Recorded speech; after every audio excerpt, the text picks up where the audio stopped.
Olá, amigos do blog Entidades Ciganas da Umbanda. Aqui é Emerson Giossan, editor do blog, hoje com mais um videozinho em homenagem à nossa querida mãe Iemanjá. Fatos conhecidos e desconhecidos sobre Iemanjá. Bom, para quem não sabe, vários irmãos sabem, né? Mas tem muita gente que entra no blog sem saber, sem conhecer e entra para aprender. Iemanjá, ela vem, na verdade, na África, é o nome de um rio Iemonjá, que fica na Nigéria, na África, que é o berço dos divinos orixás, onde o panteão dos orixás eram muito cultuados, né? Ela é conhecida como divindade da fertilidade, originalmente associadas aos rios e desembocaduras.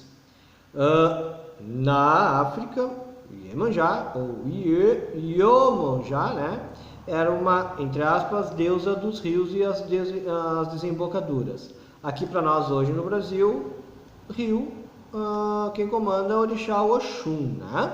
E o mar ficou para Iemanjá. Bom, na Umbanda ela é muito conhecida como Janaína também, porque é um dos elementais da água do mar Janaína, onde vibra a linha de Iemanjá. Nossa Senhora dos Navegantes, para os católicos aqui no sul do Brasil. É uma energia das águas, produzindo talvez a lenda da sereia,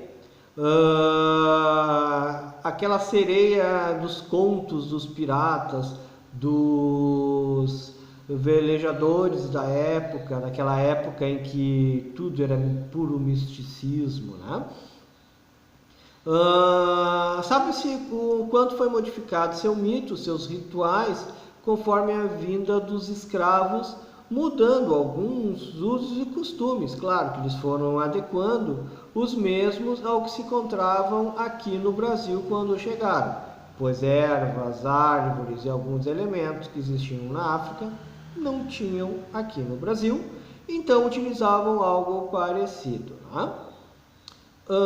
Mas a essência divina da Iemanjá, essa não mudou nada, isso com certeza, tá bom?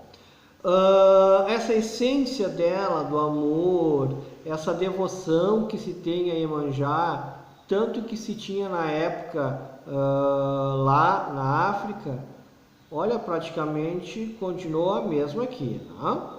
Lembrando agora, assim, o que me faz lembrar, eu estava pensando antes de fazer esse vídeo, imagina o quanto devia ser dolorida a reza dos escravos embarcados nesses navios precários, trazidos acorrentados contra a vontade deles, acorrentados em porões sujos, infectos, atravessando grandes oceanos e mares, onde reina Iemanjá. Imagina a orixá mais cultuada na África, né, que para nós hoje seria a deusa dos mares, os escravos vindo chorando, ó, chega a arrepiar, ó, não sei se está vendo, os orixás chorando dentro dos navios, atravessando o mar, aonde reina a mãe Iemanjá, e entre aspas, a mãe Iemanjá não poder fazer nada para salvar as pessoas, né?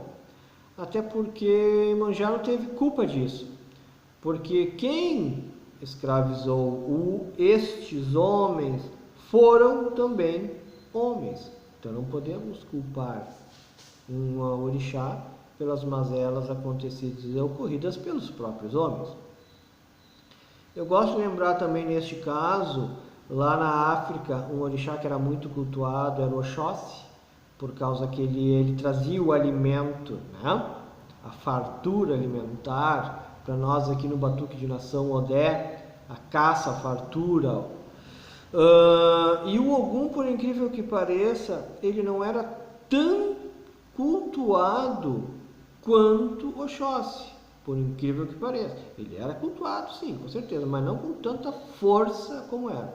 O Ogum veio ter uma cultuação muito mais forte no pós-vinda dos escravos, porque o Ogum é o deus da guerra. Então por que os escravizados, trabalhando, plantando para os senhores, apanhando para plantar, né, sendo escravos, por que eles iam cultuar, entre aspas, um orixá que daria fartura? Se eles estavam sendo escravos, vou cultuar um orixá para dar fartura para o meu feitor, para fazer eu trabalhar mais. Seria mais ou menos esse pensamento. Então eles começaram a cultuar com muito mais força Ogum, porque era o orixá da guerra, da vingança, do ódio ali, que é o que eles queriam na época, né? Eles eram os escravos. Então fica aí o videozinho, mais um videozinho, lembrando, falando um pouco mais sobre a doutrina dos orixás, que nós estávamos falando um pouco, né? Lembrando hoje o dia de Iemanjá, Nossa Senhora dos Navegantes. Um abraço fraterno para todos, e se souberes mais